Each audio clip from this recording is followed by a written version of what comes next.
the brand new Dodge Durango, the current Toyota Highlander, and of course the brand new Infiniti QX, that's a mouthful, 80. And what do you got there, Nathan? This is the brand new Range Rover Sport.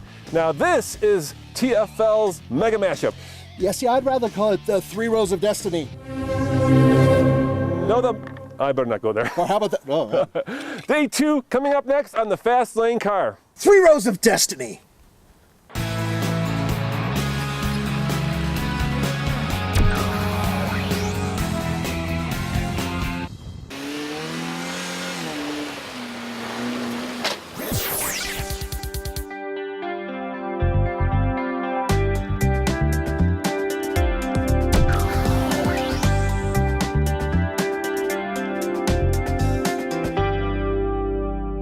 Now these cars do not compete, Nathan. That's why this is a mashup and not a Match up. Yes, not a matchup. They don't compete, but they do have one thing in common. They do. They can have up to 3 rows of seating. Now the other day we reviewed the Infiniti. What do we do today, Nathan? We're going to review this baby right here, supercharged Range Rover Sport. And I'm betting it's faster. Yeah, I think you're right. He's no fun.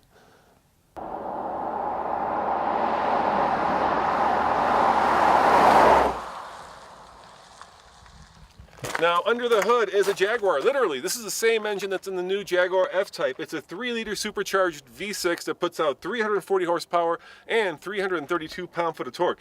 It's made it to get this, an 8-speed automatic transmission without paddle shifters, and it has a towing capacity of about 7,700 pounds at its maximum. It's a fine, fine engine, and it doesn't sound as good in this vehicle as it does in the Jaguar. All right, my man, we are now in the Range Rover Sport. And you have to admit that this car is very luxurious, very off-road worthy, Yep. and has very good driving dynamics. And not only that, but isn't this V6 sourced from the Jaguar? Exactly, from the F-Type. Yeah, it's Sounds good. supercharged. For a V6, it sounds really good. Yeah, it sounds even better in the Jaguar.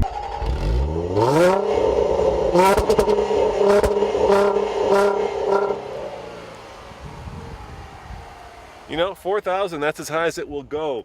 In the Jaguar, this exhaust note is raspy and burbly, and it's got that. And here, they've toned it down for the Range Rover. And I would like that raspy note because I'm getting mainly the induction noise of the Range Rover supercharger instead of that really cool backfire you get in the Jaguar. Oh, gives me goosebumps.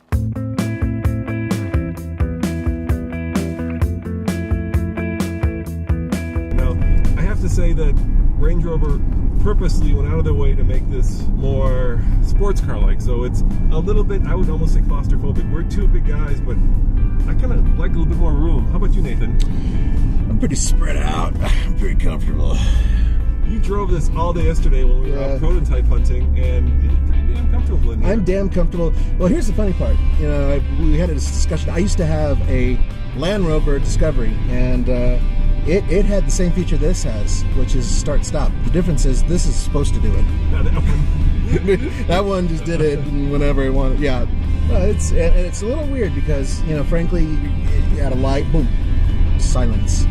So it's kind of weird, but yeah, but you can turn that off. There's a button for that. Yeah. Along with the air suspension, which is of course wonderful when it works. And I'm not saying it's not going to work, but at some point the seals always fail. There is going to be a point where they go. Yeah. Yeah, and that's just part of having air suspension. But when it works, it's wonderful.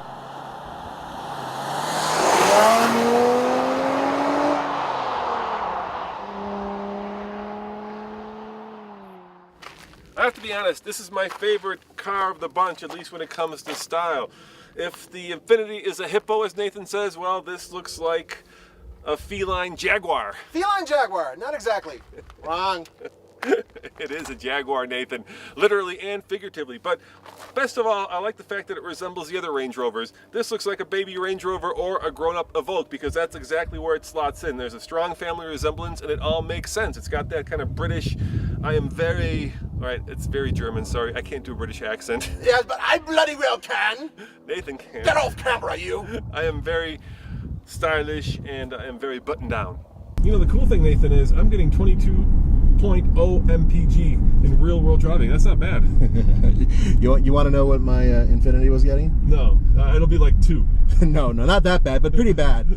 Pretty bad. It's been about 14 miles per gallon. And folks, that's the problem with a big, heavy, massive vehicle. No matter what you do, it's going to be really inefficient. Big tires, big room, big engine, big fat ass, small MPG number.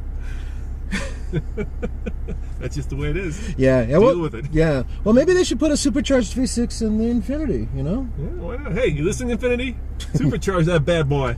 They've got it. They could do it. Take the one out of the Juke. That'll give it a good fuel economy. Yeah. It's not a bad idea.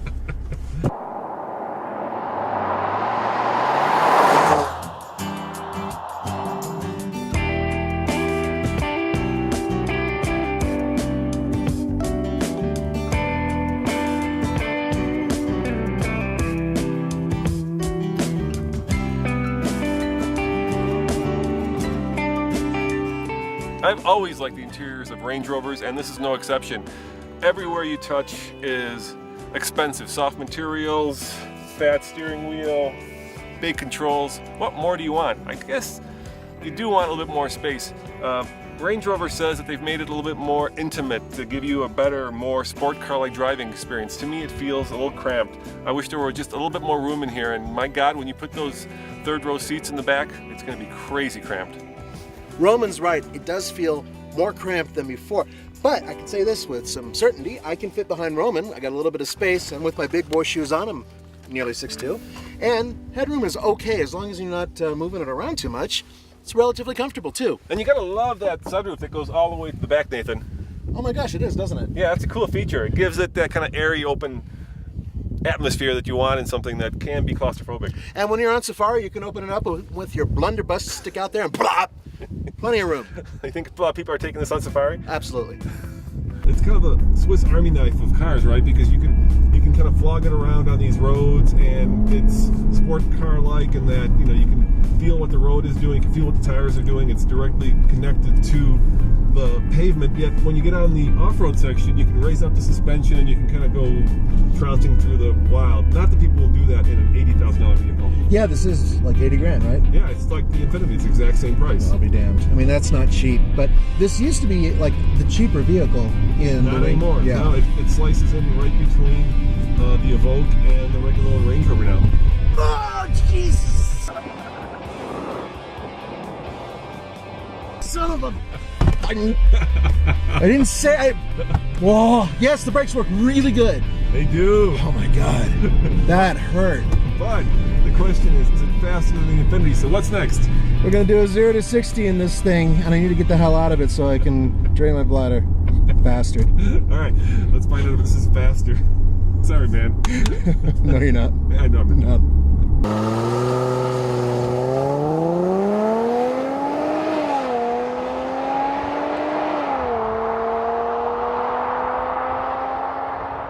If I recall correctly, Nathan went about 8.21 seconds in the Infiniti, and I think I should be able to go faster in this because it's supercharged, and we are at a mile above sea level. That means that I do have a little advantage with forced induction, so let's give it a shot. I'm going to give it a little bit of brake torquing and just let it go. There we go.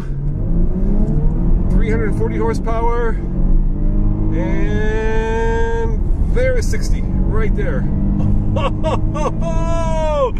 Oh my, check it out.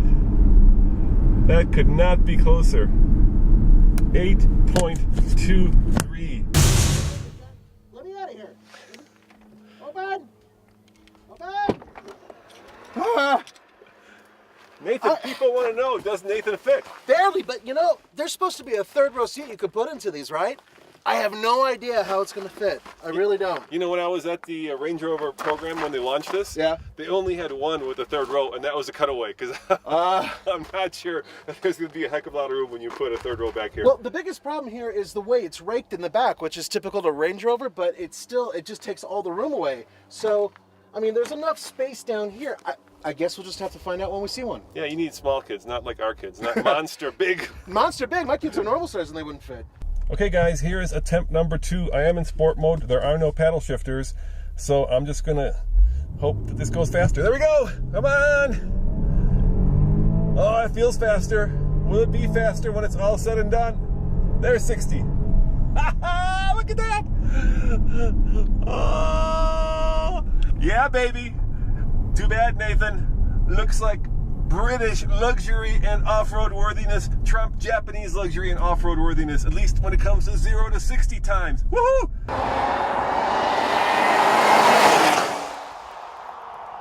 On the TFL scale of buy it, lease it, rent it, or forget it, Nathan, what do you give the brand new Range Rover Sport? Guys, Sport.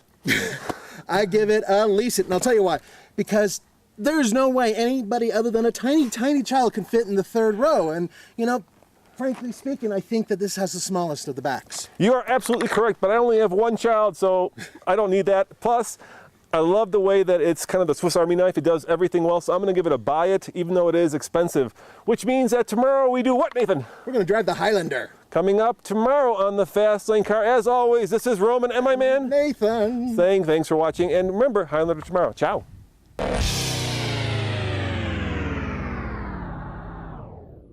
Oh gosh, check this out, gang. I did it one last time because I'm getting better at this and I'm figuring out how this car likes to be launched. Check it out. 7.5 seconds. Now that's pretty darn quick for a mile above sea level with a monster 7-passenger vehicle. I am seriously impressed with this, and that is only with the 340 F-Type supercharged engine in it. Imagine what it'd be like with that big V8.